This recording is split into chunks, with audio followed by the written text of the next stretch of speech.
Hi friends, it's Suzanne here from sunstampin.com. I'm a Canadian Stampin' Up! Demonstrator. I want to welcome you to my weekly Wildcard Wednesday video on my blog and YouTube channel. The card designs I share today are a little more technique driven, but nothing too complicated. I also sell the products I feature in this video. I hope you enjoy my free video tutorial and would love to see you shop with me.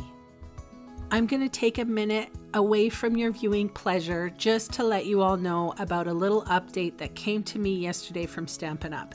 There are a few products that may not last to the end of the month. And I have a vested interest in the last item because it's featured in my latest online class. So if you hurry and register for my class, we may be able to squeak in and no one gets disappointed because lack of supplies issues.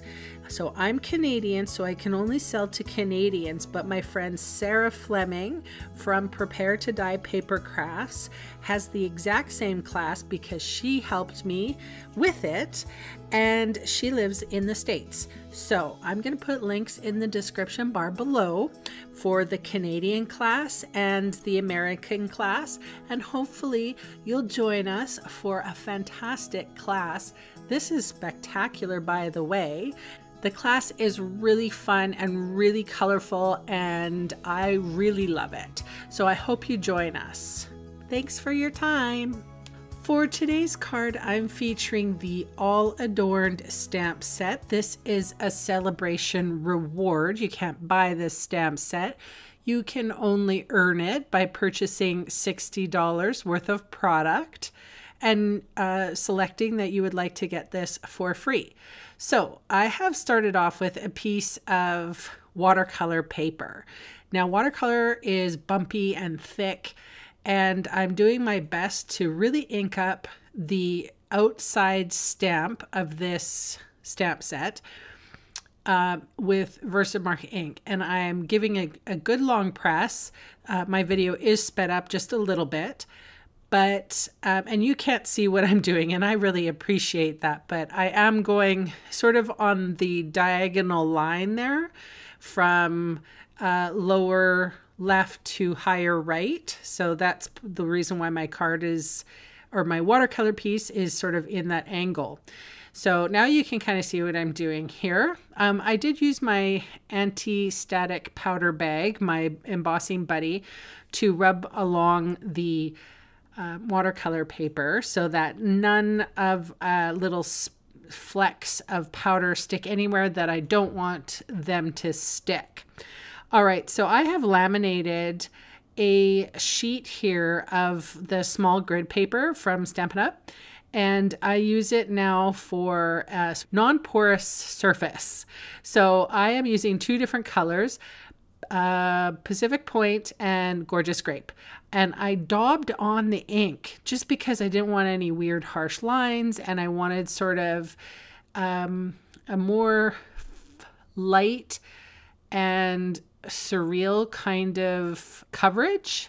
So when you go in right with the ink pad, you smoosh it. If you smooshed it on your pad here, you would get more of a harsh line or what have you. So I chose to use daubers today, and I think it did the trick.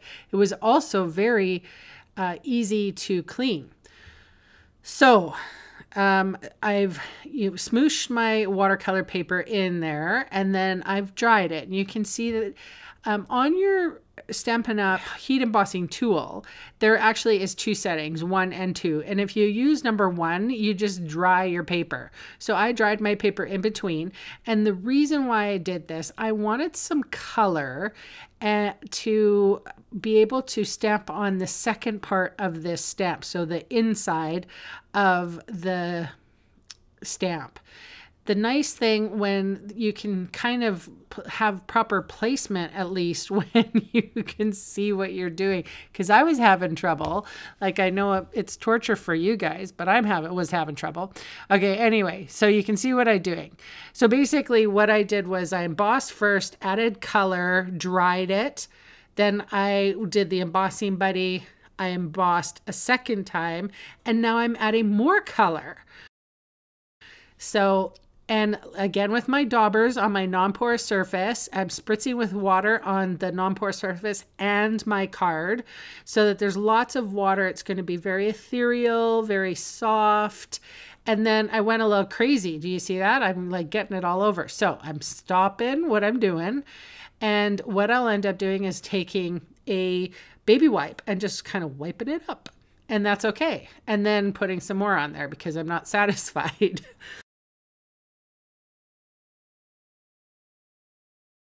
Then look at how easy this cleans up.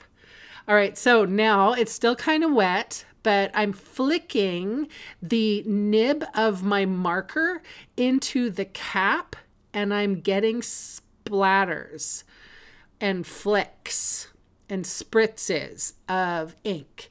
Then I dried it, put adhesive on it, and I'm putting a gorgeous grape matte on it.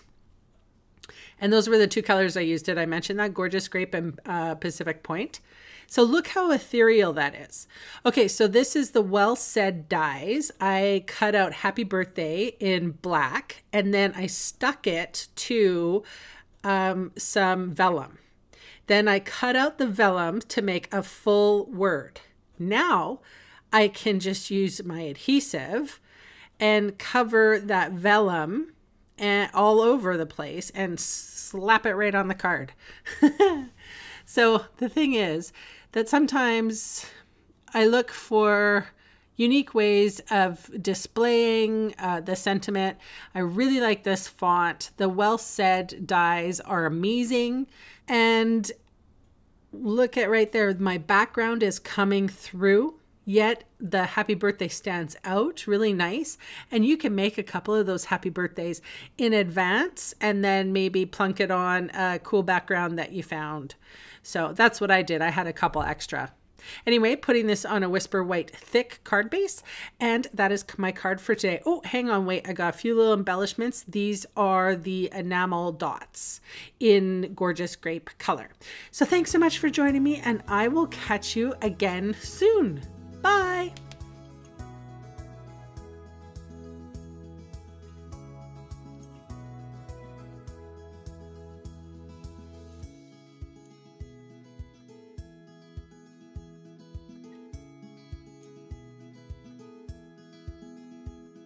Hey, thanks for sticking around to the end of the video.